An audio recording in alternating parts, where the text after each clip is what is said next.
much absorbed. Me, I, and mine. And it doesn't feel that good, really.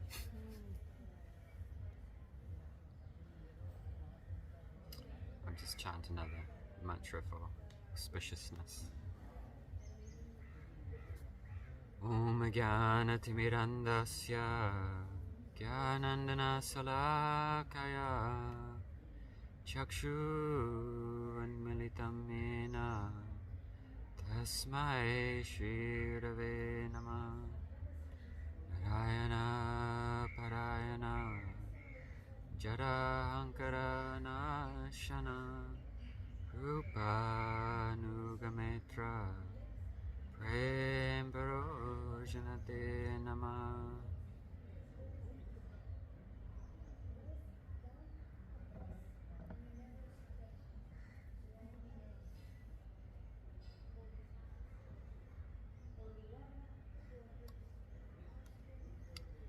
There's a term called conceptual horizon, which means basically the framework in which our consciousness operates. Just like right now, we can see just within the confines of this enclosure. And so we think in a particular way. If we're on flat ground and there's one mountain, we can't see over the mountain. So then that becomes our perceptual horizon.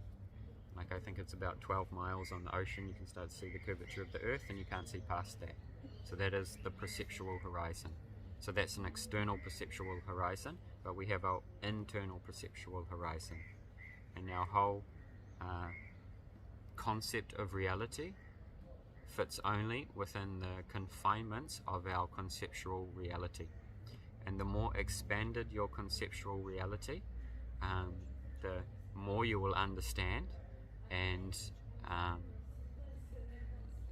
the happier your life will be. And so, very much in modern times, our conceptual horizon is very narrow, and we just have a very limited way of looking at the world. And so spiritual practice, it expands that conceptual horizon to ultimately include everything in one non-dual reality. But that one non-dual reality has variety. So it's not empty, devoid of content. It's one reality with content. And so in that way, that is the maximum expansion of the contextual horizon, or in other words, expanding your contextual horizon from not just yourself to the ultimate reality, to God. And so that is yoga. Yoga means to connect, but to connect to the highest reality. So I just use this term God, and for a lot of people that triggers a lot of things in them, because a lot of nonsense has gone on in the word of God, in the name of God, over the years. And how can we know if there is such a thing as God? Can we know for sure? Or do people just tell themselves that there is a God to comfort themselves for the emptiness that they feel? So they need a nice story for themselves, and then this nice story makes them go and chant on the beach every day. Can we know for sure if there is a God or not? Do you think we can actually know? No? Or is it just a subjective belief system? Everybody has another image of God also. Yeah. Christians have their version, the Muslims have their version, the Hindus have 33 million versions. So which one's the right one, or are they all just subjective to the individual? Can we rationally know? It doesn't seem like it, right? Maybe we all experience God in our own unique ways. This is quite insightful also. Without interpreting it or giving even words to it, I think, like, there are so many different beings on this planet. Like, a flower experiences God is different in a flower than in a rock.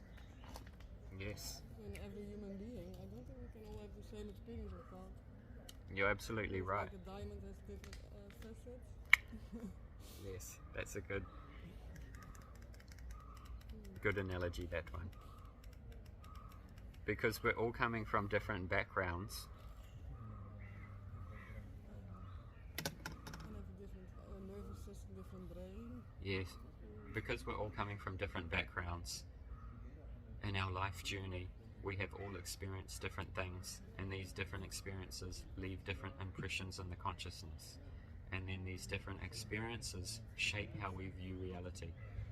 And so, no two people have had exactly the same experiences, and therefore they can't think exactly in the same way. And even if they have had the exact similar experiences, like let's say two twins, for example, born in the same household, eating the same food, one likes purple, one likes yellow. How is this happening?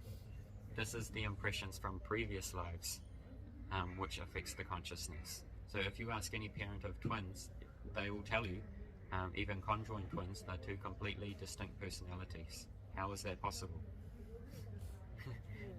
So depending on how broad you can extend your perceptual horizon, then you will also have to take into account at least the possibility of previous lives. But because generally we want to just hold on to a particular perceptual horizon or a belief system, because our identity is entangled with that belief system. And so if you inquire into anyone's belief system, they can get very, very defensive, because you're literally attacking their sense of identity. And people really want to hold on to their sense of identity, particularly when it comes to politics and religion, because this is deeply where people's sense of identity becomes entangled, you know. Culture also. Cultural habits. Yeah, cultural. Yeah, cultural is very much also religious. Food even, like traditional food, like people become like, whoa, so if you just say, oh, you can also eat this with rice. No, we eat this with bread. Yes, yes. Because we're all born in some place, and then we grow up in a particular culture, and you know, even in one country, my country's the best, but in my country, my village is the best, and in my village, my house is the best, and in my house, I'm the best.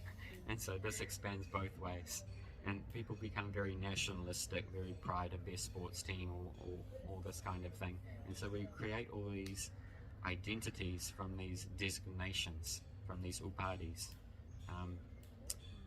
So the journey of the spiritual practitioner is to expand one's perceptual horizon beyond just the limitations of their own limited belief system. Because if you just want to adhere to your own limited belief system, you'll never be able to find out what is true. And if you just try to fit everything in, because generally people, they already have some motivation or some agenda, and then they gravitate towards a belief system, a religion, a philosophy, or a way of life that aligns with the agenda that they already have. And very few people really sincerely want to know the truth, because when you really inquire deeply into the truth, then you'll very much see that, oh, I have so many limitations in my belief system, and I have so many beliefs that I don't want to give up, so many habits intertwined with beliefs. And so this becomes very challenging. So then we plateau in our journey forward, and we just stay stagnant, and we don't actually evolve in our consciousness. So back to the subject at hand, can we know if God is true or not? So the first thing is we have to acknowledge the limitations of our own mind-body complex. For example, we have these senses: taste, touch, sound, smell, sight, etc. But all of these have their limitations. Like sight, for example, it can only see a certain distance, it can only see a certain spectra of light, and any other spectra of light outside that, of the human visual cortex, we can't perceive it. But such as infrared, that exists, but the human eye can't catch that. So the sense faculties of the human body are limited, so therefore there's aspects of reality outside of them that we cannot understand through the human apparatus. Just like there's certain frequencies of sound the human ear can't catch. So So to just try to investigate reality only through what your physical senses can perceive, this is an invalid methodology. So we dismiss this one. It can have some relative function, but to try to investigate the ultimate truth just through your limited mind or through your limited body, no good. And then so the next one is the mind. And so the mind has also its limitations. As I've previously mentioned, our mind is very much conditioned by our past experiences, and these past experiences shape a persona, and then this persona has its own agenda, and it's always utilizing, maybe you've noticed that, and so this self-centered agenda is always trying to, it has endless ideas of how it can make itself happy, and they don't usually work out for too long. And so it goes on to the next idea, the next day, I want to travel here, I want to go there, I want to do this, always chasing the carrot. And so, and in some lifetime, then intelligence begins to awaken. Oh, I've been going on this hamster wheel of samsara, transmigrating from body to body to body to body to body, endlessly chasing the carrot, but never quite obtaining the long-lasting carrot that I aspire for. So there's some limitation in this method. So there must be something more. So this takes humility. So the doorway to spiritual understanding is humility, and to recognize that this mind-body complex has limitations. So therefore, just trying this empirical approach of trying to investigate reality through the mind and the body, you will never find the truth. And that's why philosophers for thousands and thousands of years, they ponder over this question, is there a God, is there not a God? And they come up with so many ideas, but it's a rabbit hole that they never get to the bottom of. So then, now let's look at science. Science is objective, maybe. And we can investigate, is there a God or not, through scientific investigation. So, from a more of a scientific orientation, there's basically two options at the fundamental level of reality. It's either has form or it does not have form. So if it has form, for example,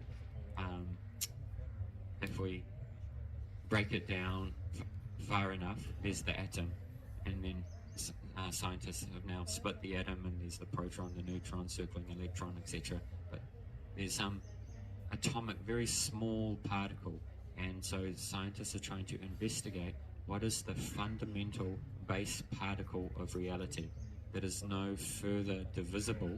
It's not made of parts. It is the fundamental building block upon which all other matter is made. Can you follow that?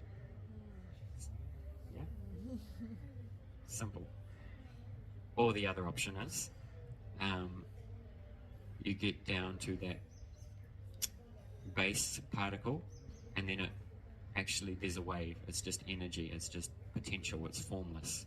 So the fundamental basis of reality is a formless energy. So you've got these two options. It's either has form or it doesn't have form. It's quite simple. So then let's investigate these. And by doing so, will we find God there or not?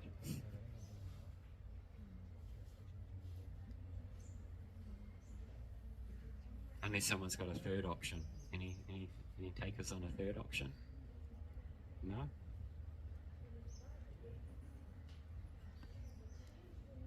Because actually both options require the existence of God. But let's see why that is.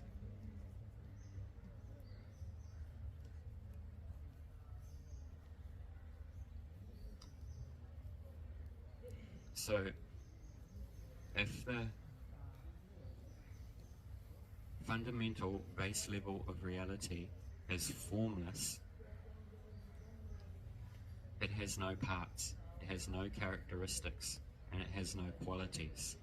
So therefore, how can it then transform into matter? because there's nothing there to transform into matter. So this is one defect in that line of thought. And then the other one, if it has form, this what they call a simplex, irreducible particle that is not made of any constituent parts. Because if it was made of constituent parts, those constituent parts would be the fundamental particle.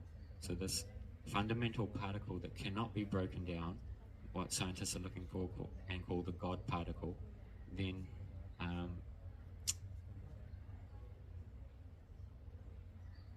that particle, it must be conscious, because it must be conscious because then it instigates the whole creation to come into happening, for the other particles to come together and form to come.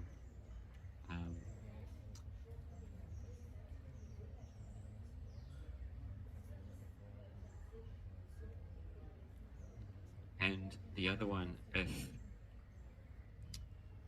from the formless perspective, because there's no form, because there's no qualities, it must require something from outside of it, something independent, to act upon it and actualize that formlessness into form. So both of them require consciousness, and they require intent.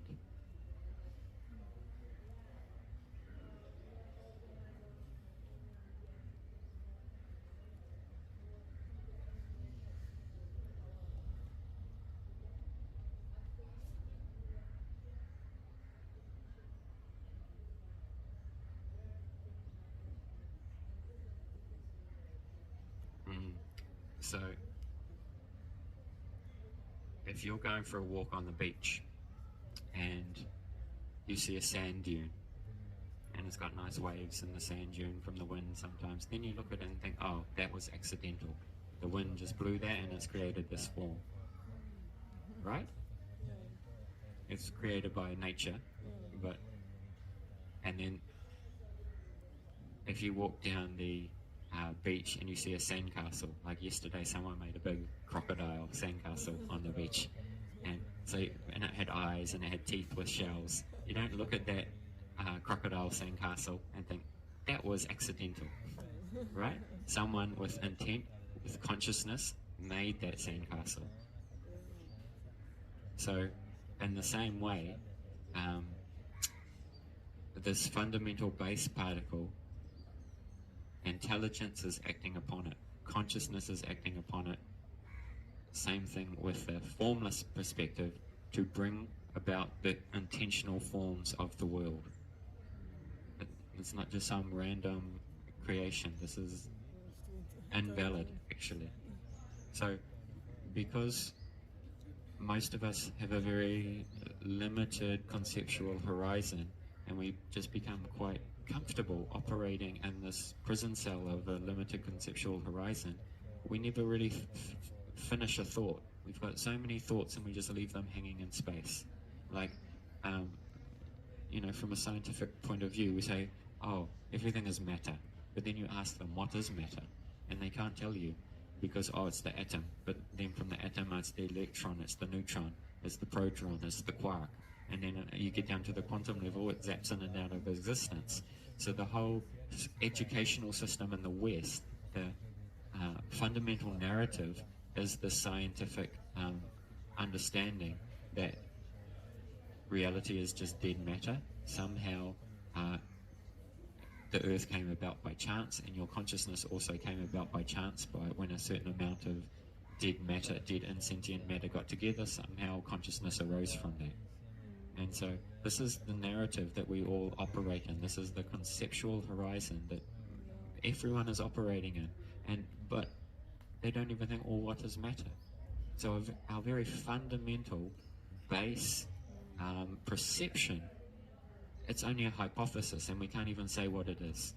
So our whole perception of reality is based on an illusion that can't even be proven. And then we think, oh, I'm very intelligent. Yes. I'm a philosopher, I have a PhD. So we just operate from so many unfinished thoughts.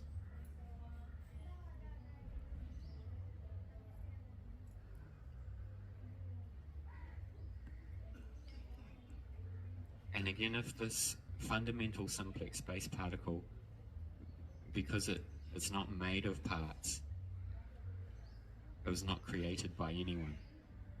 So this form is eternal, it's intentional, and it has consciousness and it has omnipotence, because then it can work with the other simplexes to then build into larger structures. And from the other point of view, the formless one it has intent and consciousness acting upon it to then bring it into form from one base formless energy, which then actualizes into form. So either way, you can't get away from there being a fundamental consciousness which has intent and can instigate action. It sounds a lot like God. Maybe not the dude sitting on a cloud with a long white beard, but a supreme, omnipresent, omnipotent creator. Yeah?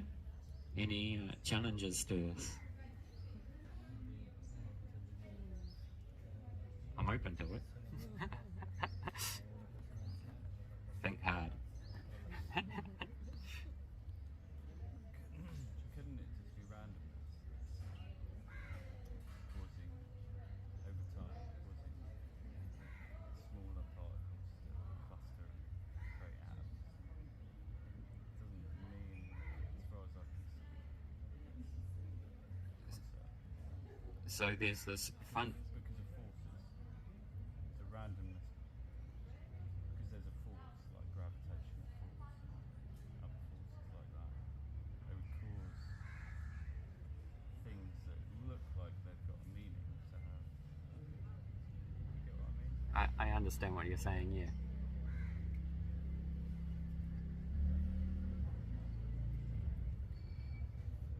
Because this base particle cannot be broken down into anything else, and we see, like, this Earth, for example, even from a scientific point of view, it's astonishing that there's life here.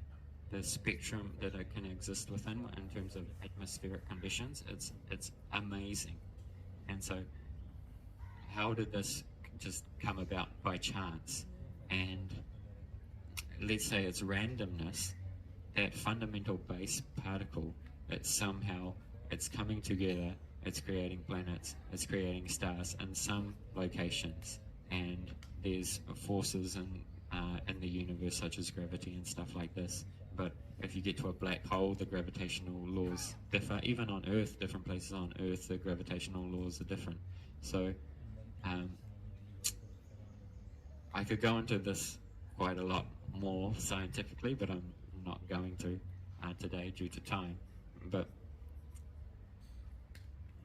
if you really think about it deeply and you get a clear understanding of it, you actually can't escape this, that whether it's formless or it's form, that fundamental particle has consciousness and it has intent. And that consciousness and intent, that is the operating system through which the whole universe is coming about. I think also if you only look at the intelligence of the human body, of how the ecosystem works together, and that every small insect is so essential, that cannot be just by coincidence. Everything is so intelligently created. Like, Yeah, because this is another dilemma, the subject of consciousness. So in the scientific field, there's basically two divisions, Cartesian dualism and epiphenomenalism. So Cartesian dualism means that consciousness is distinct from matter, but it resides within matter, and it guides it. And the other one, epiphenomenalism, is when a certain amount of random particles from all over the universe somehow come together, then consciousness just arises from that. And so this is the two divisions, epiphenomenalism and Cartesian dualism. But for many decades, there's been the hard problem of consciousness, because what that means is different areas of the brain have been identified, one for color, one for shape, etc., etc. But what collates that into one singular, unitary, subjective experience, the scientists cannot figure that out. So, for example, holding this, there's shape, there's color, depth, etc., etc. So different parts of the brain, they light up in correspondence with their field. But the scientists cannot figure out what collates that together into the single subjective conscious experience of perceiving this object, and that's consciousness. And because we're so religiously fundamentalist in the scientific field, that we think everything can only be within matter, and somehow if we just look subtly enough we'll find everything. Actually, consciousness is more subtle than this. Consciousness is non-material. So because we're looking only on the material plane, you'll never find the source of your consciousness within any gross or subtle level of reality, because it's more fine than that. Just like you won't find an elephant in the ocean, maybe if it's going for a swim, but you're not going to find it 12 kilometers out in the water, you know? So we're trying to find an elephant in the bottom of this Pacific Ocean. The elephant lives on the land. So the great saints of many traditions, they have given us the technology through which we can actually realize God and how we can realize reality. And so I'm not against science in any way, but we have to understand where it has its place. Scientists, the scientific method is very, very useful for observing how on a certain spectrum of reality things are interacting together. And then by understanding how things are interacting together, we can utilize that information to make technology, to make conveniences for life. But this is an invalid approach to try to understand, is God only within the spectrum? No, we can't understand all of reality by just looking in a certain spectrum of observation. Science is essentially the language of mathematics, how things are interacting. And they can't even tell you what is matter, what is this thing that is actually interacting. So then we try to say, we can figure out all of reality just within this limited spectrum of observation, but we can't even tell you what it is that we're observing.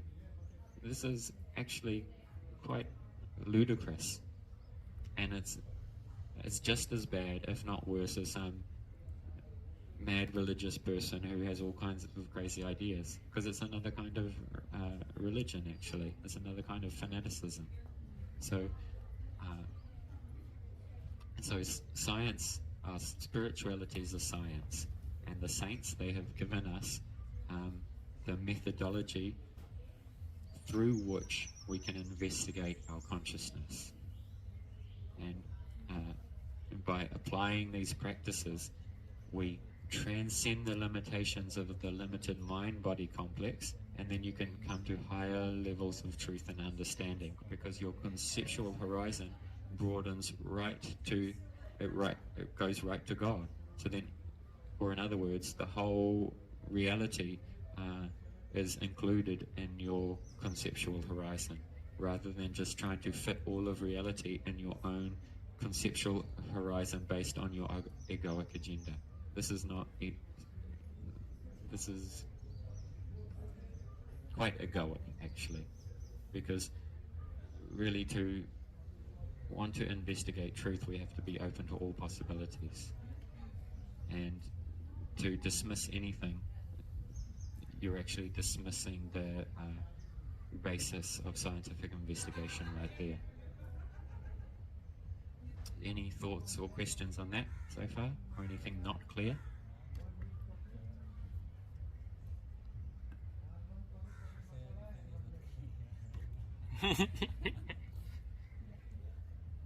Gurudev gave this class in 2022. Yeah, it's quite a technical subject matter. But in the future, I'll share more on it.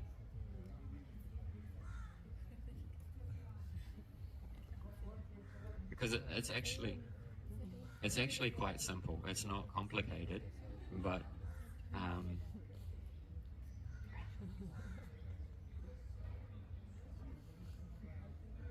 everything's actually quite simple. One day Gurudev made the remark, things seem so mystical, but it only seems mystical when our mind is full of mist. So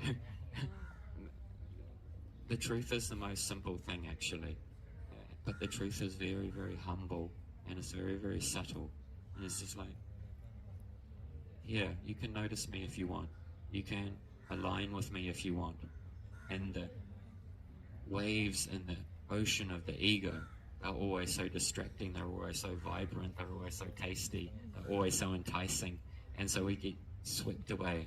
Like Laz Tal says in the Tao Te Ching, the great way is easy, yet people prefer the side parts. So people always, smell of good cooking, the smell of this and that, always getting distracted, what's that music, and all going here and here and here. But the truth is the most simplest and subtle thing. But due to so many lives of egoic conditioning, we have an aversion to that. We have an aversion to truth, and we have a very much a craving to just fulfill the agendas that we already have. So a very good question that you can always ask yourself is just, what is my motivation?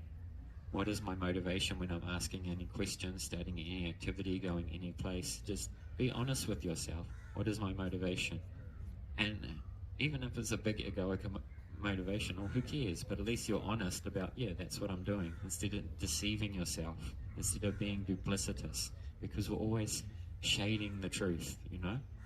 Like, there's a bit of truth, but we'll just shade it a little bit, and just a bit of grey in there.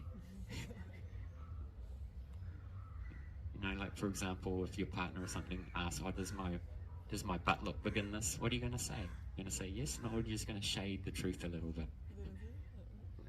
Like if a lady asks, does my butt look big in these new pants? Ask.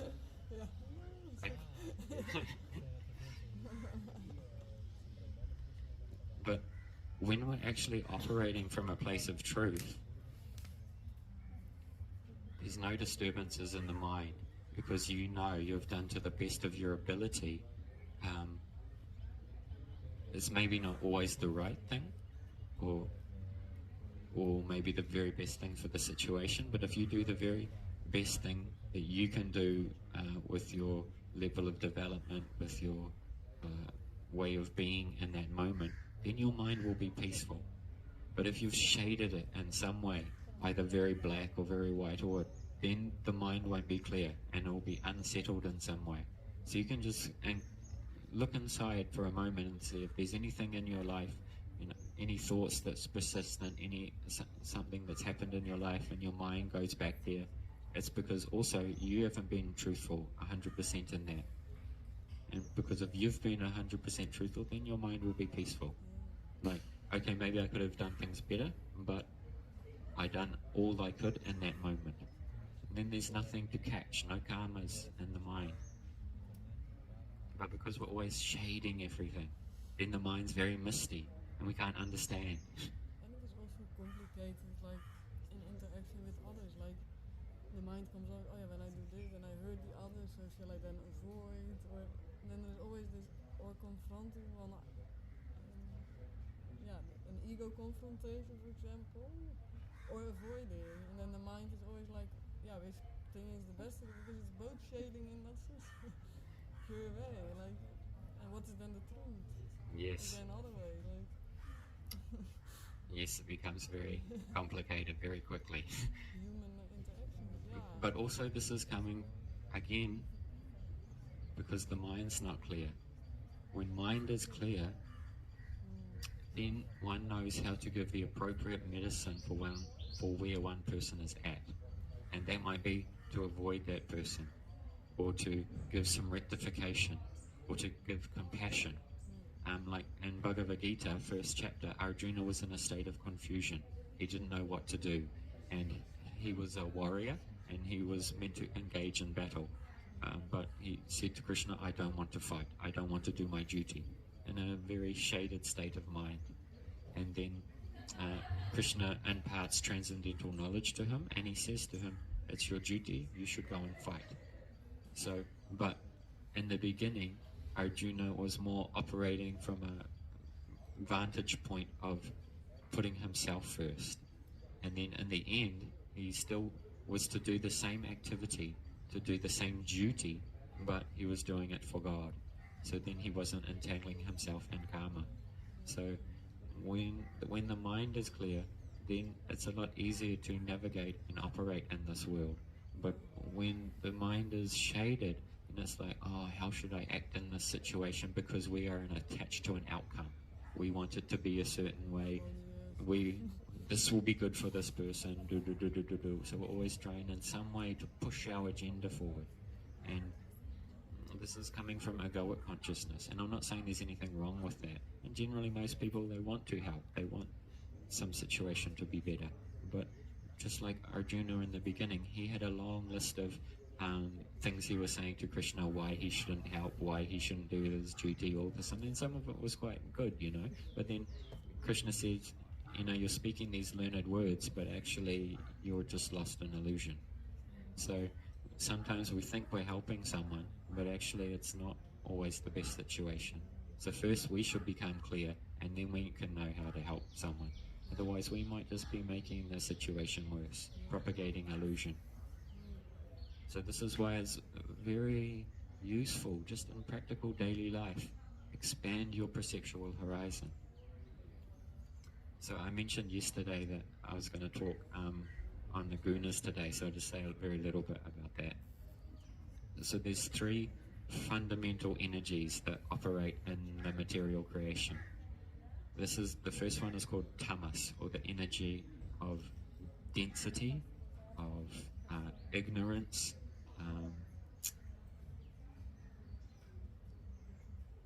very kind of slow vibrational energy.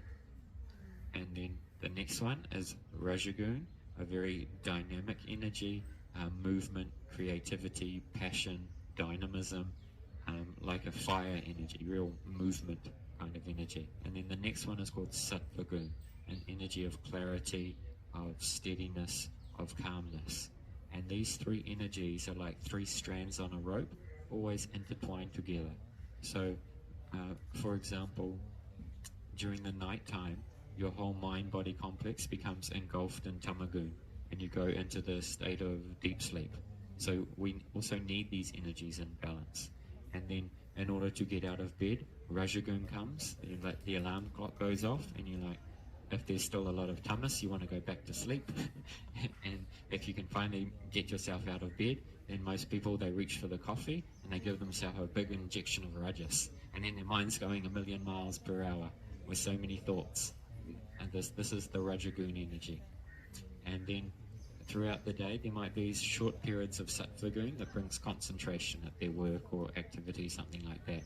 And then they come back home, or maybe they go to the pub or something like this, drink some more rajas, or watch TV, something like this. And then they pass out, go to sleep, back into tamas. Most people are fluctuating between tamas and rajas energies. And these energies go right from the microcosm to the macrocosm in the material creation. So foods, for example, are in these 3 energies, like deep fried food, frozen food, fast food. This is tamasic. And rajasic food also can be fast food, but very salty, very spicy, a lot of chili, a lot of sugar, all about the taste, satisfying the tongue. This is the Rajagun energy. And that Rajagun energy, it's like a comet flying through the sky, propelled by the propensity of fire, but it always descends down into tamas. And in the Sattvagun energy, peaceful, calmness. Actually, Gurudev says, if you have a predominance of Sattvagun in your consciousness, you'll never have any problem in life. So we're not even talking about spiritual energy here, just the higher level of material energy. You'll never have any problem in your life, Sattvagun. So you can just see, do you have any problems? Have you ever had any problems? Then you weren't in Sattva Gun. So Does it also heal financial problems? yeah. So what I mean by that, never have any problems, is means your mind will be calm. So when you have problems, you can handle those problems and you won't get drawn into them, because thoughts are like a gravitational black hole, and they pull your awareness into them, and then you just get consumed in these thoughts. And also, if you're in Sattva Gun, then your mind will be clear, you won't be acting impulsively, and you'll make smart decisions. So it can definitely have financial benefits. Yeah. So it's good. We always want to increase the sattvic energy. So even the tamasic and rajasic energy, because none of them are pure, they're always mixed and have a content of the other energies. So we want to make even the tamasic energy sattvic as possible. We want to make the rajasic energy as sattvic as possible. So like, for example, some people, they might take sleeping pills to go to sleep, or they might get very intoxicated and then pass out. That's a very kind of tamasic way of going to sleep. But by increasing the sattvic element of it, go to sleep early, be regulated, and in this way, even the tamasic energy becomes sattvic. Because it's very destructive.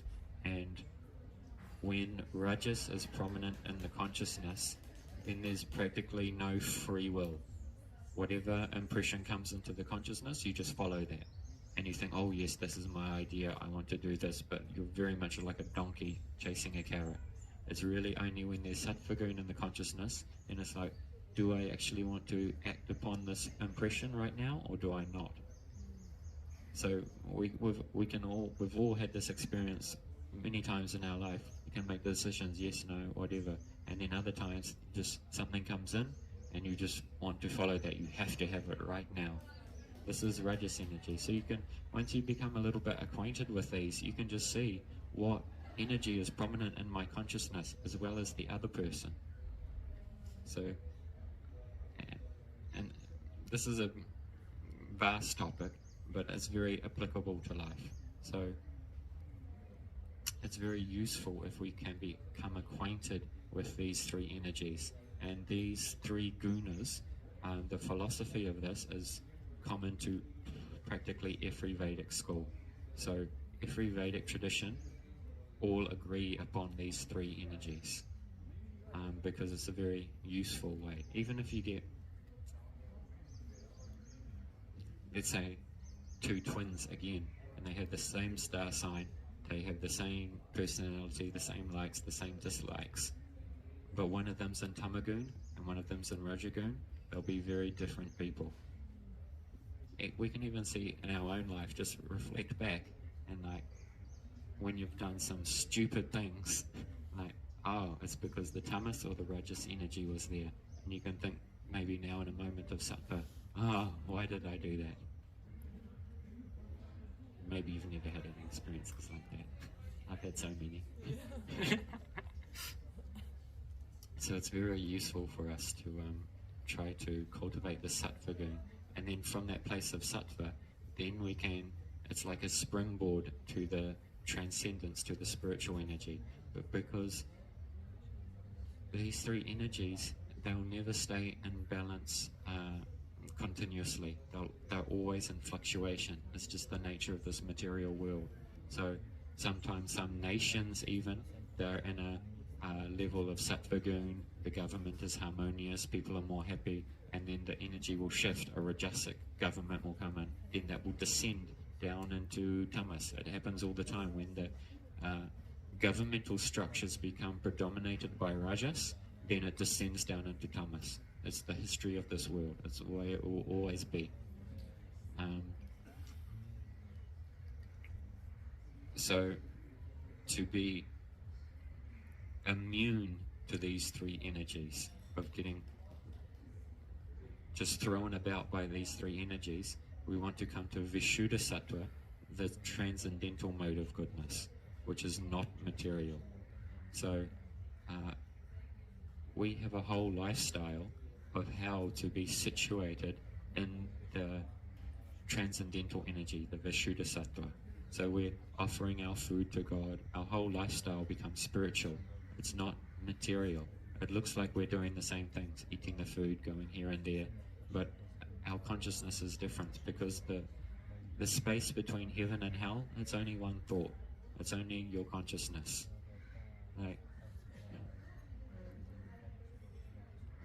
one time I met this guy. He'd been in prison for about 20 years.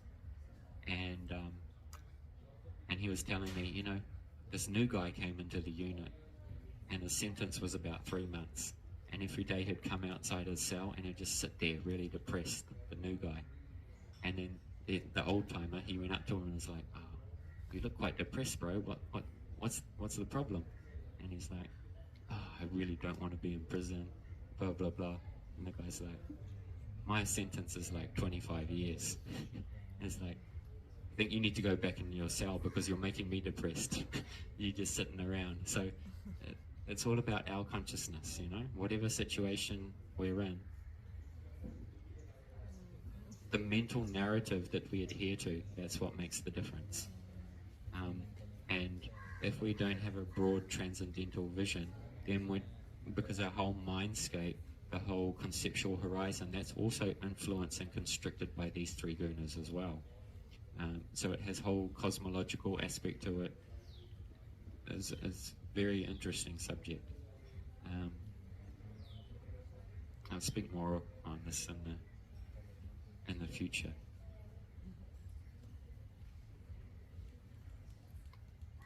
So this mantra meditation practice that we're doing, I mentioned yesterday, mantra is comprised of two words, manas and trayate.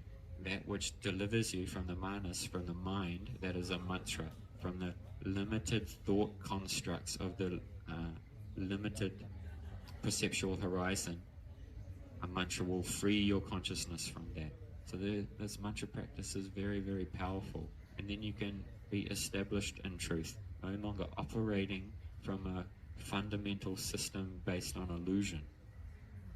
Because then it's a very great effort to just try to sustain your illusion all the time. Because you're trying to sustain something that's not even real. And you'll be on this never-ending hamster wheel trying to sustain this illusory concept of your own self and reality. And it's not working out very well for the world. So, yeah. Any thoughts, reflections, questions, complaints?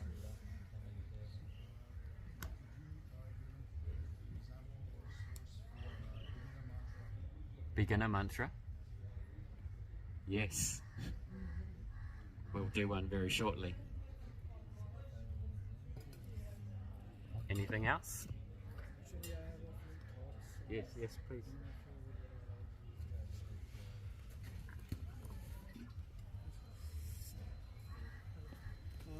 I am Parthu. I spent my whole childhood with Nagas and Ambodhis. So I have been with the religious and the spiritual philosophy of India for at least whole my teenager life. So their philosophy is a bit different than what you were teaching. If you want, I can share those thoughts with you. Yeah. I've also spent time with the Gauris and Nagas. So for them, see these three guna is what you say a useful thing. Three gunas are basically the same. Rajas, Tamasic and Satgun are basically equal. There is a balance which needs to be achieved. Else, of course, everyone has their own nature. One is more Sattvic, one is more Tamasic, one is more Rajas. But everything has a usefulness. They are like colors, red, blue, yellow. One is not really better than other, but they are quite equal. If you want, I can speak more, but I think... Yeah, I also mentioned that. Maybe you weren't here, but you hadn't arrived yet. But, you know, we need the tamas every day to go into sleep. We need the rajas to instigate activity, the balance of sattva-gun. So all are equal on the material plane. But what I'm trying to suggest here is to people to increase their sattva. And if we look at it from like an Agori perspective, of the left-hand path is not a prescription for 99% of people. It's better that they cultivate a more sattvic lifestyle than go into the cremation ground and smear ashes on their body, because it's also interlinked with what is our ultimate goal. And so in India, there's so many different spiritual paths and different ways that people are elevating their consciousness. And when one comes to the platform of Divyagan, transcendental knowledge, then these gunas, you can very much see their utility. But for the common person, if they just hear that all gunas are equal, so then I should just go to the pub, I should just take so many intoxicants, oh, there's going to be no problem. That's not going to lead to the expansion of consciousness. So what I'm trying to suggest here is that just for the general person, it's good to increase your sattvic energy rather than try to jump ahead to more avadut practices that, oh, I can, when I'm eating the human flesh from the rotting corpse, this is the same as eating, the very nice broccoli from the garden.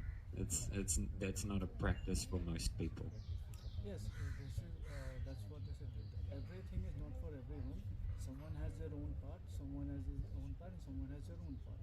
For a soldier, Sattvic way is not the best. For him, Rajas way, Rajas philosophies are better.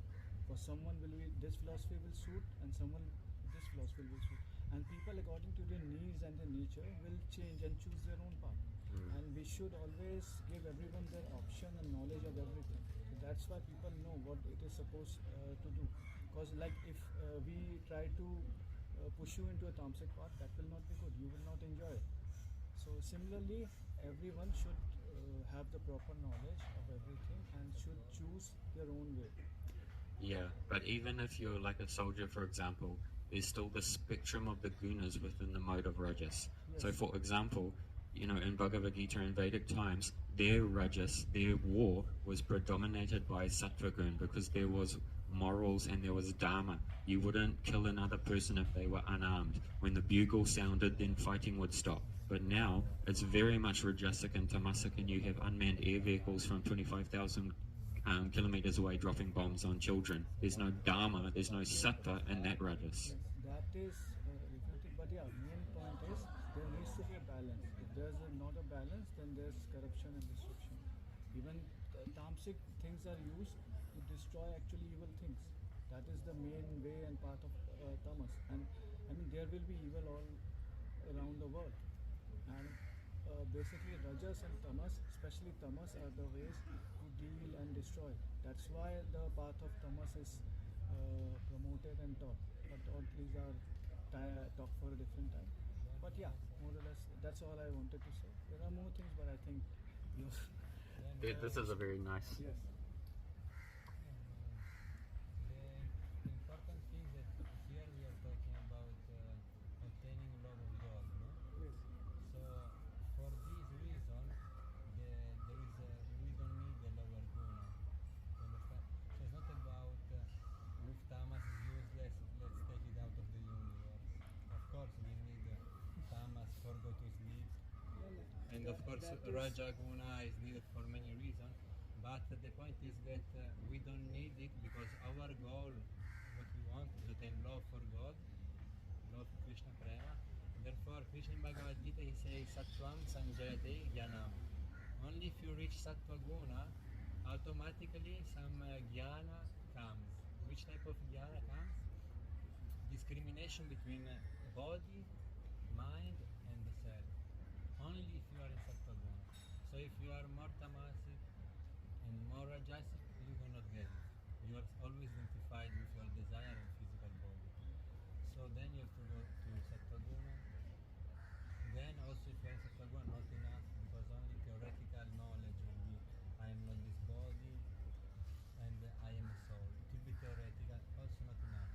Therefore, only through bhakti, devotional practice, devotion to God, by His mercy, He picks us up and we go beyond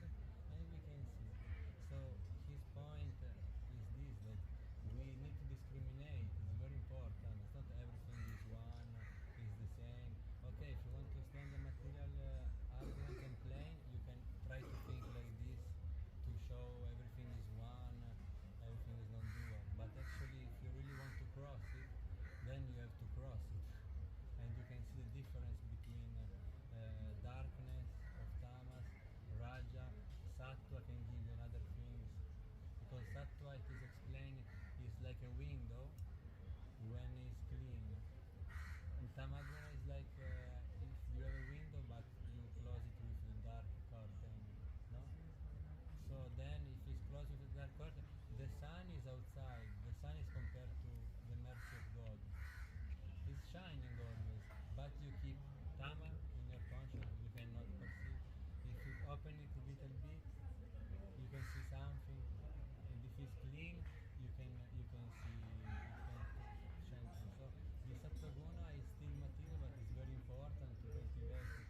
Otherwise, there is zero chance to understand who we are as a soul. No? So this is the main important thing. So no, for them, I meant that in a very spiritual way. That their philosophy spiritually these are equal, and their practices are actually to learn about this, that you are not your body. This body is yours, but you are not your body. So all these practices from eating flesh and all that is actually related to all this. That these things, this body don't mean anything. You must assemble, but those are different philosophies. Yes, yes. Thank you. Yeah, thanks for bringing that.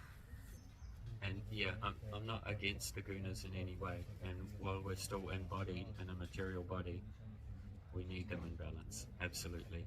But what I'm suggesting is try to make them as sattvic as possible, and then your life will be more harmonious. You'll have more vivek, more discernment, more discrimination, and it can be dangerous to suggest that the practices, like an Agori practice is suited for the general Western person when raising a family and stuff like that.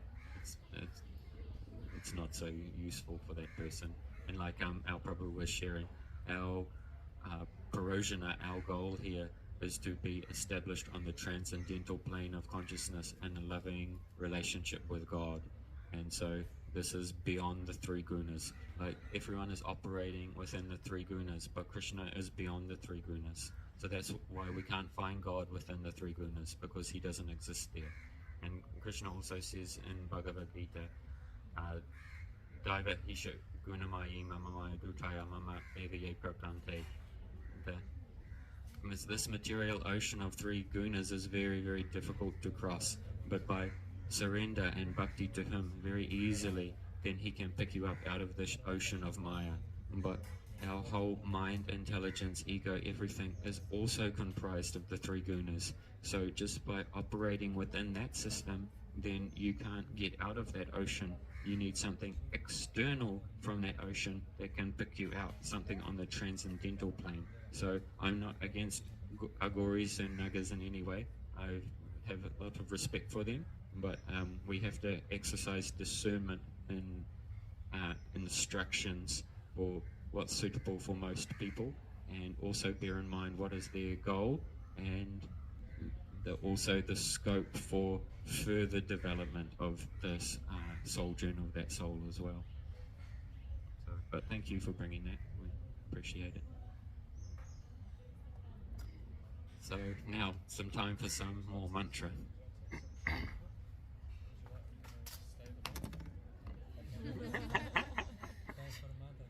Yes.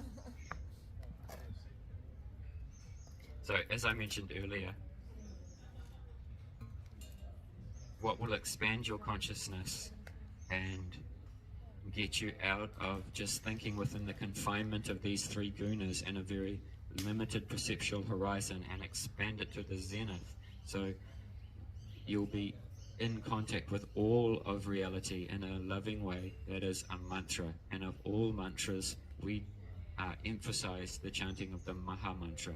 The Maha Mantra, Maha means great. So the great mantra for this age, for expanding your consciousness most effectively, that is this Hare Krishna Maha Mantra. So please join in. Oh, do you want to lead one? Yeah, you're very good. Well, thank you. Yeah.